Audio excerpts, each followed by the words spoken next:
What is going on, guys? Nelson here, Nelson 5 Tech, coming to you from the beautiful Everett waterfront. I'm going to show you today how to enable the time-lapse mode on your Canon EOS M50, coming up right after this.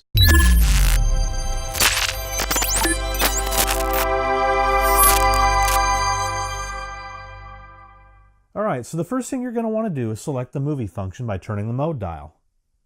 Then on the back of the camera, hit Menu. On the Shoot One page, select the time-lapse movie on the bottom and hit the Set button. Go ahead and hit Set again on time-lapse. On this page, you will be presented with 3 different scenes and a custom setting. Scene 1 is for shooting moving subjects. Scene 2 is for shooting slowly changing subjects. And Scene 3 is for shooting slowly changing scenes. Now, all these are just presets. So if we select Scene 1, for instance, it is defaulted as having a 3-second interval with 300 shots. Now you can go in here and you can change these, but what I like to do is I like to have full control over my movies. So I'm going to go down to the Custom tab.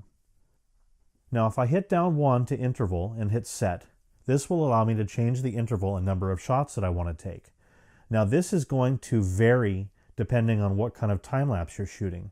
If you're shooting things such as people walking, you're probably going to want to have a lower number like 3. If you're shooting something such as slow-moving clouds, you're going to want to have a higher number. Now you're probably going to need to experiment with this and find out what works best for your scene. Down here, you can select the number of shots. You'll notice when I change the interval and the number of shots, there are 2 numbers on the bottom that are changing. The one on the left there next to the movie icon is the amount of time that it will take given the number of shots and the interval between shots.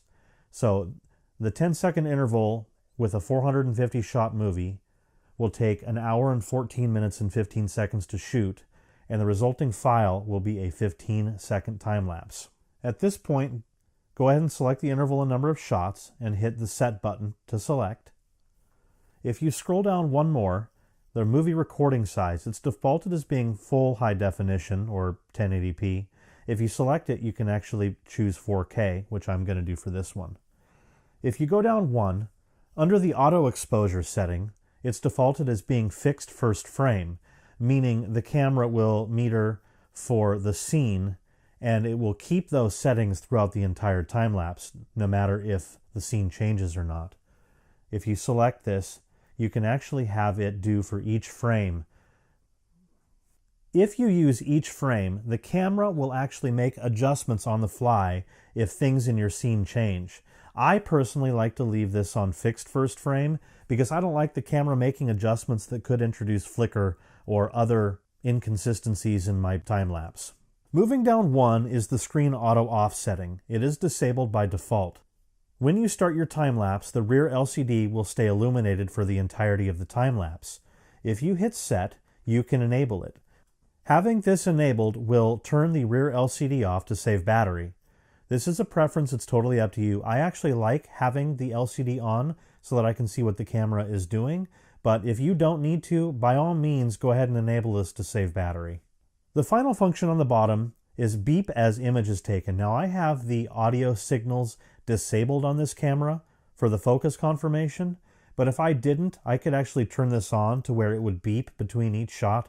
But honestly, who wants to sit out there and hear a beep between a 450 shot time lapse? I certainly don't. So it is disabled by default, and that's just how I'm going to leave it. So the very next setting that I like to change is to turn it from autofocus to manual focus.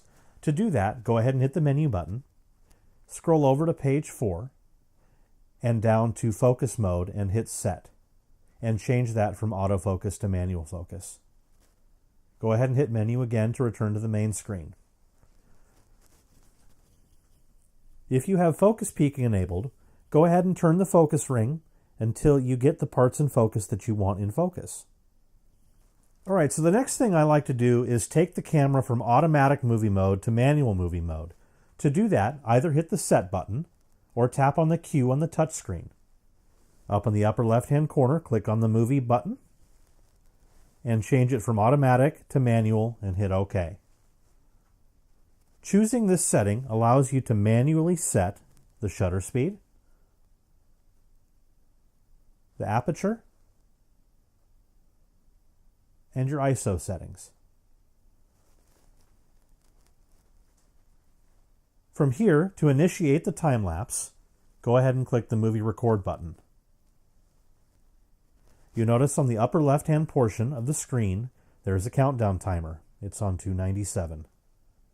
All right, so I went ahead and did a time lapse of the Puget Sound here using these settings, and here is the resulting file.